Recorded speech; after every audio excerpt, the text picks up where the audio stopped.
Well, Talking Church, we are back for another episode in the office. Last week, if you watched the episode with Ryan and Kanan, we were here and we are in the middle of construction of our podcast studio. I'm told we're very close, and so I'm excited for that. But I have Daralee Yeah. on the podcast again. Awesome. You last time were shared your story Yep. and really vulnerable with you and Pat, and it was super impactful. So if you did not hear that, check out the story. We're not talking about the story today. We're actually talking about very specific work and things. But if give like a 1 minute synopsis of the story for people who haven't listened, just so they can, if they know what to expect when they get back. Yeah. We kind of just shared just my story of faith, my journey of faith, which was I was 18 and pregnant, unsaved, didn't know the Lord, and kind of the journey of how the Lord saved my daughter from abortion. I had a planned abortion for her, and he intervened in a miraculous way when I wasn't even a believer. And then meeting my husband, who is also a father to a daughter at that time, both really young. And then the Lord calling us both into ministry. So it's a lot. Yeah. The Lord has done a lot in our lives, and our daughters are now 19 and 20, which is wild. And so we just kind of go deep into how the Lord worked in our lives during that time, which was awesome. So, Well, you can see that. Just scroll down a little bit on your feed or on YouTube and you can find that. And we'll tag it, of course, in the description. But today, again, totally unrelated topic and actually what you're doing now. But I came up to you not long ago and I said, I want to talk about this. I've wanted to talk about this for a while. This idea that as a pastor, you have to wear multiple different hats and multiple different roles, and everyone, nodding their head right. But specifically when it comes to the area of being an assistant and being a pastor, and I'll give kind of a scenario and example, and then you can kind of share how that works in yeah. your world as well. But for me, I'm the pastor of influence. I have a team that works under me. I have an assistant myself. hmm But then when it comes to when I travel with Pastor Rob, a lot of times I'm kind of his assistant. I'm running to the hmm production booth. I'm printing off his notes for him. I'm doing different things. And you may say, oh my goodness, that's crazy. Like you're a pastor and you're ordained now and hmm you have an assistant yourself. But in ministry, you have to change that hat pretty quickly. And Yeah. and some of it can be unhealthy to where it's like this overly honor of like that work is beneath me. But I hmm actually think all of us, whether you're a lead pastor or you're an entry level pastor or you're not even a pastor yet, we have moments where we are stage moments and moments where we're behind the scenes moments. And hmm so maybe if you can talk about that, how that works for your role. And then I think we can just kind of externally process for a little bit about some of the things we've learned about that. And then maybe it can help other people to go, oh my goodness, I've never thought about it that way. Or hmm I've thought about it that way all the time. And I just am with you on it. Yeah. Yeah. My journey into just coming into River Valley, being called into ministry. I was previously a hairstylist. I had been a receptionist. I had done serving. I had done kind of a lot of different things in the secular world. But when I was called into ministry and called to pastor, I really had to process, what does that even mean? What does it mean to be a pastor? And not really seeing that in myself at first. And then stepping into River Valley, I was actually first on staff as a campus administrator, where I learned a lot of what it looks like to run kind of the operational side of a church campus for River Valley. And then I moved over to our central office where I gained even more perspective of what does it look like to be a part of a multi-site church serving under Pastor Terry Parkman as a youth ministry assistant. And then I became his associate pastor. And so my journey of pastoral, like feeling called to pastoral, but stepping into a non-pastoral role, I can look back now and just see how much the Lord really added into me and perspective he gave me to see the full picture of what it means to be in and a part of a church team and staff. And now I have a greater just respect and love for those that are on the team that aren't in pastoral roles because I know how valuable their roles are. And so I've always said in ministry, Lord, I didn't call myself to ministry. You called me out of the salon. You made it very clear that I was called to be here. And I just want to add value, whatever that looks like. And so being really open-handed with my call, my purpose, and trusting that he was going to use the unique gifts he's put in my my body. Like he's gifted me uniquely to serve him and the church. And I found that in pastoral ministry, having some of those other skill sets, not just preaching, not just teaching, but having some other skill sets have only helped me as a pastor and has only helped me in serving my leaders and have only helped me in ministering to those that aren't in pastoral roles. And so I've learned to really appreciate the time where I was just serving administratively in a lot of different ways. And yeah, I agree with you. Like, I don't think anyone's too big to not serve just without any of that selfish ambition that can come in. Like we're here to just build the church, and every role on our team does that. And so I've really learned to appreciate Right. And all of and that. and it's so cool because God brings people through different journeys, no matter their method to where they get to. And for some, there's stories of people who'd say, I'm a assistant, maybe people listening right now, and that's what I want to be. And I Mhm. don't ever want to be anything different. Mhm. I want to affirm those people Yeah. that God has gifted you. I mean, you see the spiritual gifts of Mhm. administration is one of those Mhm. gifts.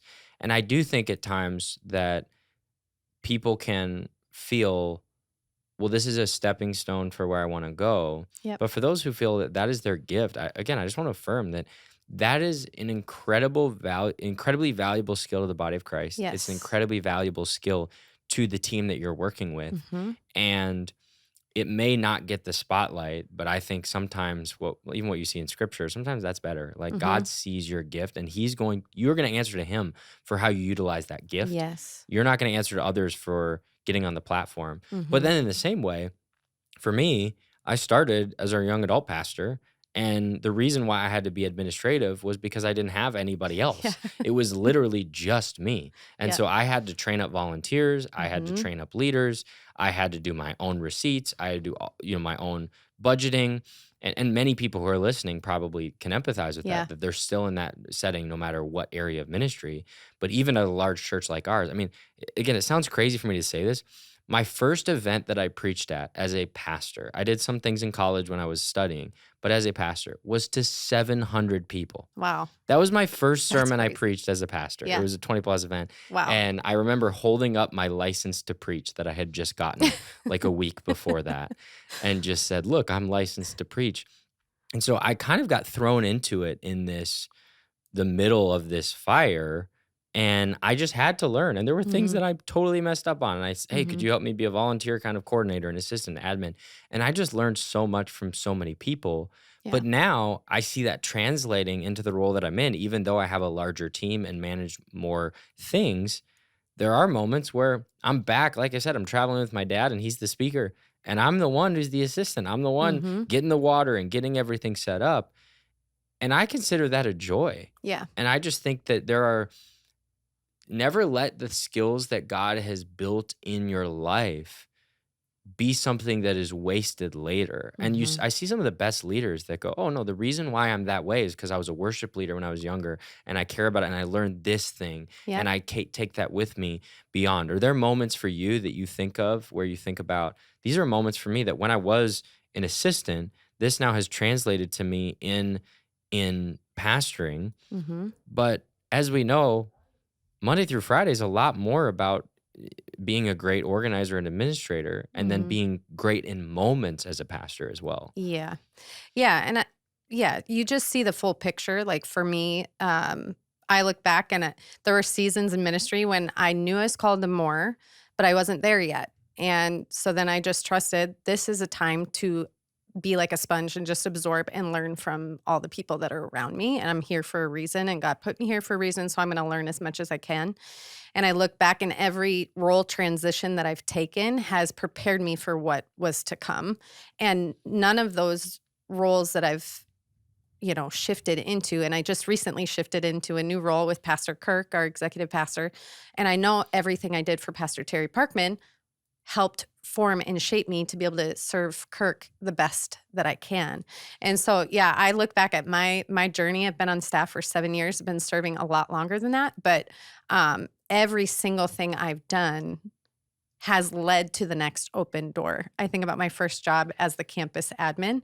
I got that job because I noticed that the campus admin at the time was never a part of Tuesday staff meetings because she needed to be at the desk. And I was like, well, I can cover the desk for you so you can be a part of the staff meeting, Mhm. And it was something that small, just an act of service that opened the door for them to ask me to be a part of the team when she left. And so I look back and I see God in everything all the time. That's just kind of how I'm wired. But I'm really thankful for the opportunity to get to learn under people. And I think there's maybe a neglected value of that in the church of, hey, I love being an under shepherd. Like, I love being under someone that I can observe and learn from their mistakes, take their best tips and tricks and apply to my life. I know working with Terry for 5 years, I thought all the time, uh, people all around the world want proximity to Terry, and I get to work with him every day. Like, don't take that for granted. Learn Mhm. as much as you can, absorb as much as you can, and the same thing for Pastor Kirk. Like,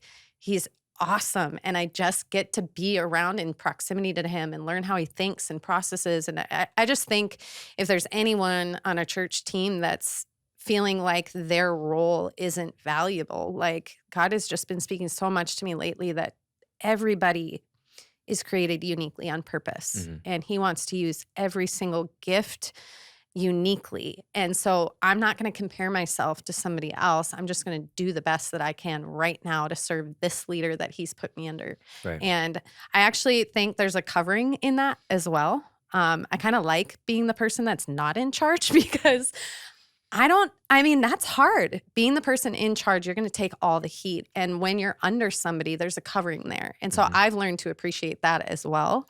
And I never really wanted to be in leadership because I Mhm. know there's so much risk in it. And there's so much that our leaders take that most people don't want to. And especially now in our culture and context. So, Well, and I think that people misunderstand leadership and influence. mhm. And you can have a lot of influence in an organization without being in a position of leadership. Yep. And I think the way you influence people is obviously how you love people, but it also is the things you bring to meetings or the things you don't bring to meetings. Hmm. You don't drop the bomb on people and just leave them with no other option. You don't make that awkward comment that just or that's weird. We just talked for 20 minutes about this and then you said I think we should just can it. It's clearly important to us. Yeah. And so it's having that emotional intelligence, Hmm. but then again having that genuine care for people, but also it's a track record to say, no, Hmm. I've seen that you are somebody that cares about this. I think a great example, if you're wondering, am I as a maybe a non-leadership position, or even if you are in a leadership position, some of the tests, am I an influential person in this organization? Do people come to you and ask you questions about ideas in a department that you don't have? Hmm. And do they come to you anyways? And do Yeah. they actually bring them your way? Yep. I think that if you are an influential person in your organization, you get those types of Yep. questions. And I know you do. I know that Yep. I do. And it's, hey, we just want your feedback. We're not Yep. saying that you have to take this on, Right. but we know you have a valuable perspective. And I think that's one of the biggest honors is Hmm. when you get that question to say, hey, we want your feedback on this Hmm. because we care about it.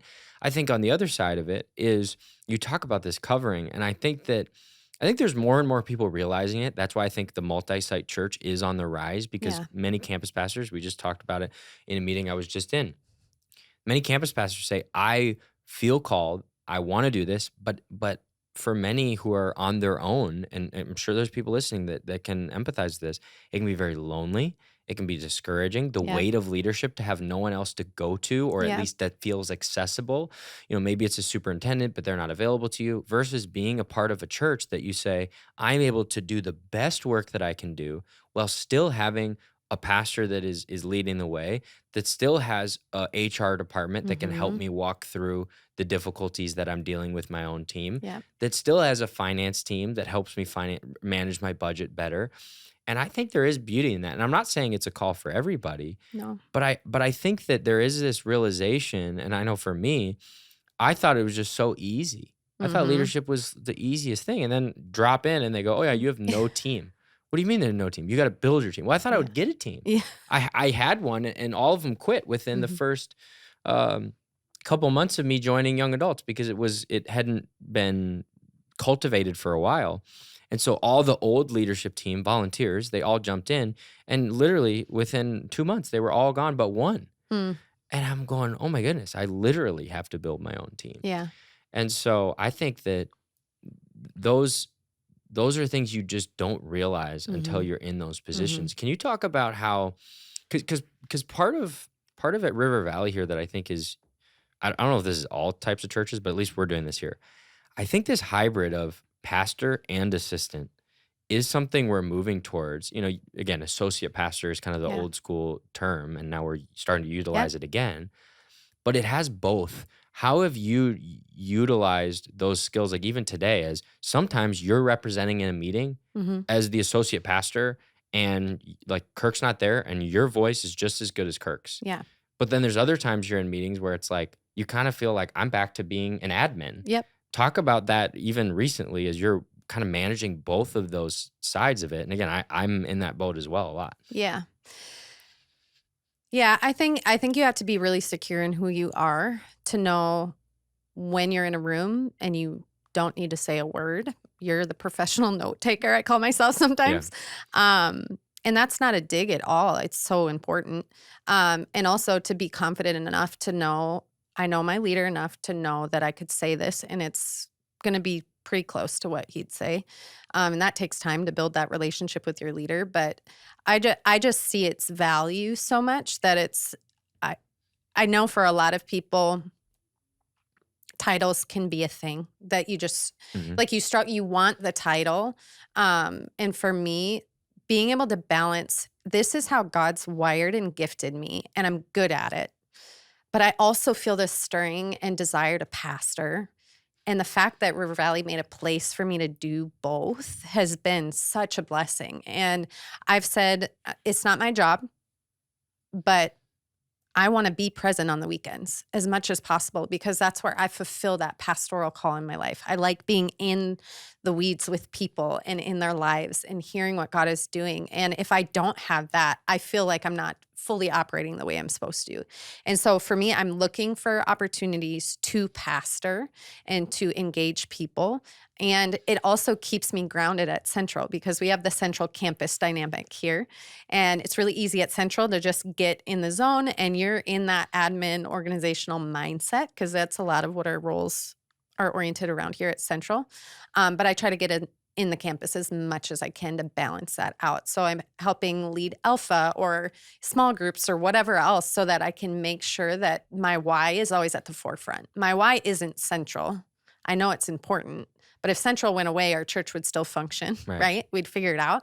Um, but the campus is where everything that's supposed to be happening is happening. And if I can come in with a central perspective and a campus perspective, I'm actually going to build the church better because I see both and I see the need for both. So I try to balance it with serving in both ways. And yeah, knowing when to turn it off and when to turn it on.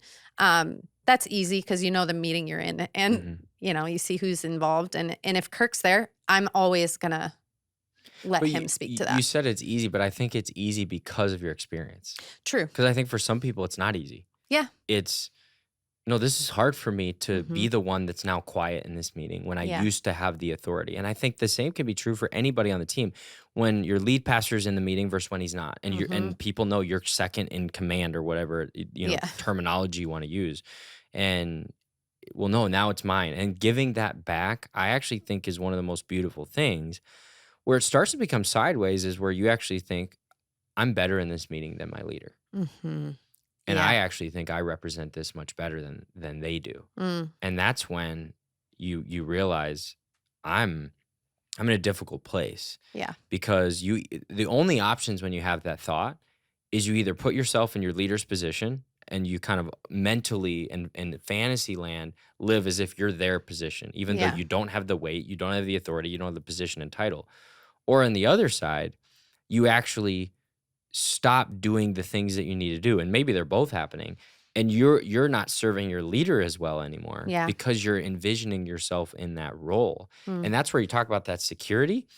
I mean, you have to be so secure to know. I mean, there are things, and again, it's my dad. There are things from my dad that I don't agree with. Yep. But I have to acknowledge and realize I I'm not in that role, Mhm. and I have to trust that, and Mhm. or I shouldn't be here. Right. Now, again, that doesn't mean you can't question a leader. That I mean, me and my dad, we go at it quite a bit, Mhm. but it's in a healthy way that Right. says once the decision's made, and he's talked about that before: agree, support, disagree. If you're in a if it's still time for feedback, give your Mhm. feedback. But if the Yeah. decision's made, don't be that person that just holds everybody Right. back. But I think that security is such a big part of this because, Mhm. maybe it's worship leading and it's, oh, well, when the main worship leader's out of town and when I'm worship leading, oh, people really love it. Well, they love it because they love you, but it doesn't mean they don't love when your other pastor leads. Right. And you may think, oh, I'm better than them.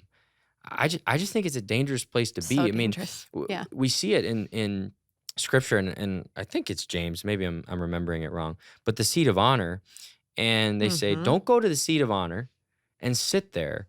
How embarrassing would it be if you have to get kicked out of the seat of honor Right. versus sit at a commoner's chair so Mhm. that the king or the person who's holding the banquet can go, oh my goodness, where are you? Come on, come sit up this way. Yep. And this attitude of humility to say, no, I know I'm an associate pastor, or I know I've been given that title. For me, I joke, I used to be the executive pastor of influence, and then we had a restructuring. So Yeah. I actually lost my executive pastor title. I was the only one to Yeah. lose that title. But because of the restructuring, I'm not the executive pastor of Yeah. influence. I'm the pastor. And I was speaking at a church the other day, and they had an old bio for me, and it said executive pastor. And I just laughed at it, and I said, "Well, that's actually not accurate anymore. I'm just the pastor of influence." But what I had to realize is that was a title. It wasn't that ironically, my position is influence, Yeah. but it wasn't that my influence in the organization changed. It Right. actually is probably elevated, Yep. but my title did. And so I, Mhm. I do think that's something that we need to recognize as people who are not in charge fully. But even if we are, that a title doesn't mean influence, Right. and influence doesn't mean title. Exactly. So I think there's a lot to Mhm. process there. Yeah. Um, I love that you talked about humility too. There's just no place for pride in ministry, and I used to be very prideful. So this is something that I've had to journey on, and that's why titles like in the beginning of the call when God's like, "Oh yeah, you can have this position." I'm like, "But it's not pastoral." Like I was so set on like, "No, God, you called me to pastor." And he was teaching me a lot through that, and he taught me humility. And humility is key. Like we are not entitled to anything. And I tell myself that a lot. Derek, you're not entitled to speak in any meeting. If you're given the opportunity, take it and use it wisely. But you're not entitled to it. You're not entitled to a stage moment, to teach, to anything. You're not entitled. And I tell myself that a lot because I think that's the trap of the enemy in ministry is to make yourself feel like you're bigger than you really are. And we're not. God can take me out at any moment and replace me with somebody who's probably better than me, who speaks better than me, who could do my job better than me. He really could. And I try to remind myself of that often because I never want to fall into that trap of pride that will disqualify me in ministry. And you've seen that over and over and over in different people's stories. And I just don't ever want to fall trap to that. And so humility is key too.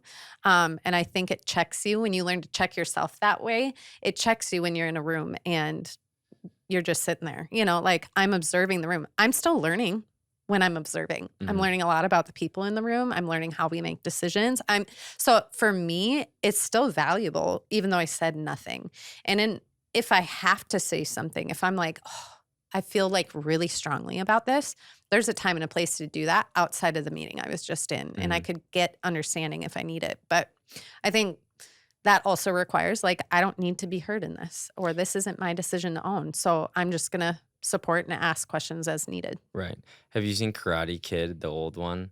The Long time ago. it just reminds me of that, like, the examples they have he has him waxing the car, and he has him Hmm. doing all these things, and it's like, "I'm just sick and tired of this. I don't wanna do this." And then he realized, "Oh my goodness, all of those things that we're doing were actually preparing me to do what I wanted to do and to be great at karate." Exactly. And I think the same is true with God. I'm sure people have used that example before, but I think that we're just so often we think, "Oh my goodness, that mundane thing that I was doing, or that thing that the pastor asked me to do that I didn't really wanna do, or no, those are all glorifying God first, which again, Yes. we have a bad idea of work if that's how we feel. Right. Everything that we do that isn't sinful can honor God, Yep. right? Even art can honor God. Going like he wants us to be joyful. He wants us to be happy. He doesn't want us to suffer for suffering's sake. Right. He says, "No, I want you to suffer so that it brings you closer to me and so that you learn the lessons I need you to learn." Mhm. But I think sometimes we just assume things are suffering when it's no, you just have a bad attitude. Yeah. It's not suffering. Yeah. Just like you said, there are Yeah. a lot of people that would, I mean, I know this from my dad. Terry is a great example of this too. Like, they would love to have a meeting with him. Right. And the same is true if you may say, oh, well, we're not a church like River Valley. Well, the same is true at your congregation. There's people in your Mhm. congregation that are so scared, that are so nervous to ever ask your lead pastor out for a meal, but they would love that. Yeah. And they're just afraid. And so you get to have a staff meeting with them every week. You get to have somebody who's devoted their life to shepherding and caring about people that is your boss. Now, again, Mhm. it doesn't mean everyone's perfect and that everyone nails it every time. But I do think reminding yourself of, oh my goodness, for like I say this to Mac all the time.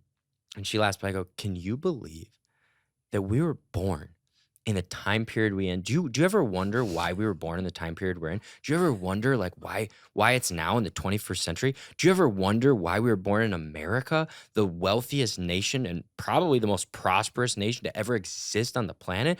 Do you ever wonder why we speak English? Like, I Mhm. just think about it all the Mhm. time, and that's just this sovereignty of God that he chose me and put me here. And so I'm not here to feel guilty about the position Right. I'm in. I'm not here to feel guilty that I'm a pastor's son of a megachurch.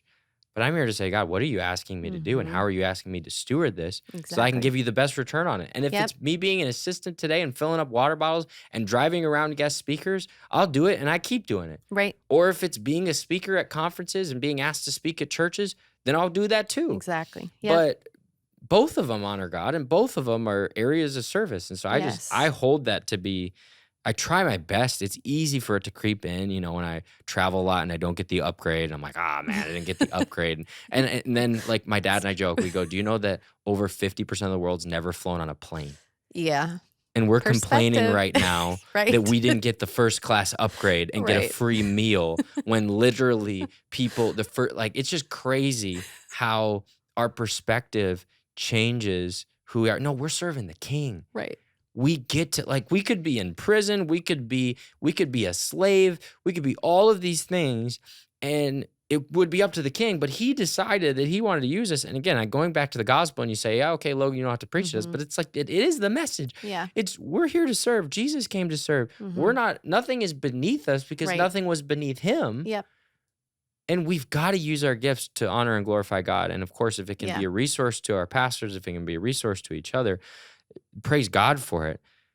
But it's not about the outcomes. Right. It's about who we are serving. Yep. And I think that's the attitude we need to have. Yeah, and remembering too, like I say it to myself all the time whenever I'm getting a little disillusioned in ministry. I'm like, what? You get to the point where you're like, why was I called into ministry? Like you just have to go back to the beginning Right. of when God called you and realize this is not Dara's calling. This isn't my calling. This is the Lord's calling. He called me out. And that always helps me too, that perspective shift. I laughed when you talked about the plane thing because Patrick and I were not upgraded to Comfort Plus. Mm, And we had this same conversation. But I was like, but I really wanted those pistachios. He's like, babe, I'll just buy you some. right. like perspectives, everything. Just remembering your why. And I think when it comes to ministry, it's different. I mean, your callings are calling, whether it's in ministry or not. But I think specifically in ministry, um, you didn't call yourself to ministry. He did. Hmm. And so whatever he calls you to while you're in ministry, do it unto him. Like I tell people all the time, I am not serving Kirk right now to just serve Kirk. I'm serving Pastor Kirk to the best of my ability because God's put me here to do it. And I'm actually serving unto the Lord. I'm not serving unto Kirk and I'm not serving unto Pastor Rob or you. I respect everybody, but I'm serving unto the Lord. And I know that's who I'm going to answer to at the end of all of this. And he's going to, in ministry, he's going to judge us higher Hmm. based on how we served and what he put in our hands. And I also think just for congregants, it's really important to see pastors do the work of the ministry. And so I remember when I was a youth leader, seeing the youth pastor stack chairs and clean up with us, not just sit in their office, like, but be doing it alongside of us as a youth team. That meant a ton to me. And so I know for me, like, I like being in the weeds with the team and I like being with the congregation because it matters to them that you care enough to be in the weeds with them on that stuff. So, Yeah, and I think on the other side of that too is acknowledging who you are and who you aren't as well. Because like for me, um, there are times where I can get in those moments and it actually does distract me and it pulls mhm, me away. And maybe I'm just not as prepared or whatever it is. But I think it's knowing who you are and knowing yourself to yep, say, if I'm the green room guy and I'm away from people and there's an attitude there and there's a disunity among my team, then that's a problem. yeah, But if there is an acknowledgement too to say, I've been in those moments of this, stacking chairs as an example, right, but to say, I know I can't do that because I won't be able to do these other things. yeah, I think there is an appropriateness there, yep, but I think the point is you're not an ivory tower person. right, We should be accessible to our people. And I think, mhm, knowing yourself is different than being exclusive. yep, And like we are a pastor. We're we're not, like sometimes in the generosity accelerator, my dad will say, "You're not the president of the United States." Like if right, someone from your congregation calls you yeah, at 6 o'clock, it's not like, "Oh my gosh," like sorry, I can't answer that. It's right, off to it. No, like we're in ministry. This is what we're here to do. right, Last night I took a phone call at 10:30 p.m. mhm, and it's well, hey, something happened. yeah, I'm praying with this person. mhm, It wasn't a problem for me. right, Now, if it happens every night, all the time, interrupts family time over and over again, maybe. But no, there's something real happening in this person's life, mhm, and I want to be there for them. yeah, And so I just think that it's a reminder to say, do what God's called you to do. Equip the saints to do exactly. the work of the ministry, Yes, but don't be an ivory tower. And then if you are the assistant, be thrilled that you get to help fill in those gaps for people because yes, there are moments where you go, no, I got this. mhm, And how do you know you love the person that is an I got this yes, I person? was just gonna say that. You go, Yep, no, no, don't worry about it. Like I will take care of that. You go do that thing. And yes, even if it's not like I've had moments where sometimes members of my team, they're like, I'm about to do something, and they go, no, like go golfing.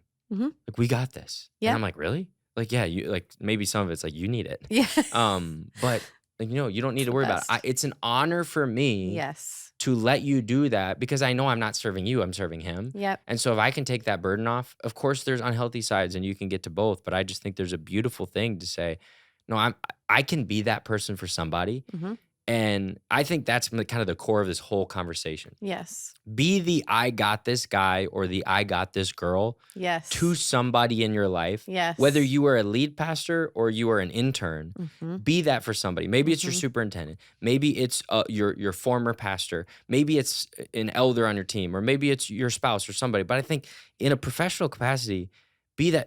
Hey, I got it. Don't worry. I'll take care of that yes, for you. The thing that you hate to do, I got it. The thing that's going to take you a long time to do, I got it. The yep, thing that is going to distract you from the thing that you ought to be doing, I yep, got it. And I think yes, that level of servanthood is what we all wish we had. So let's all be yes, that for at least somebody. yes, I love that.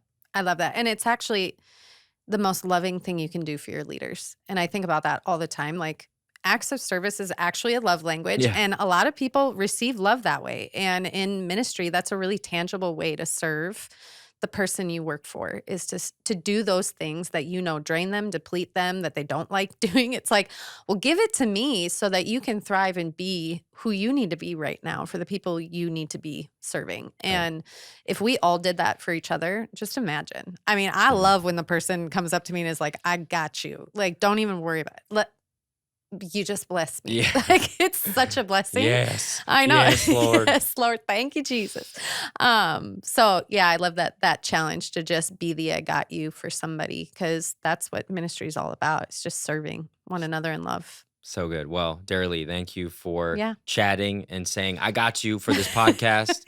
And maybe we'll be back in the studio soon. Maybe you'll see us next week here in the office again. But until next time, thank you for Talking Church. Hey, thanks so much for listening to Talking Church on YouTube. If you like this podcast, would you like this video so more people can find it, as well as leave a comment? We'd love to know what you liked about this episode, what was most meaningful to you, as well as other topics you'd love to see in the future. And of course, subscribe to this channel so you don't miss an episode. We have awesome episodes coming up. I also want to send you an invitation to River Valley Conference. It's July 8th and 9th, and we are in for an amazing treat because we have Sammy Rodriguez coming. If you've never heard him preach, he is a preacher of all preachers. He's coming. We have Dr. Alan Tennyson coming back, who's going to share his theology wisdom. We have Johnsel and Jenna from Elevation Church that are going to be leading worship, and we're just so excited for all that's going to happen. Of course, Pastor Rob will be there. I'll be there. We'll have amazing breakout guests as well. So if you have not signed up, sign up for River Valley Conference, and we hope to see you here in July, and we hope to see you next week on next week's Talking Church episode.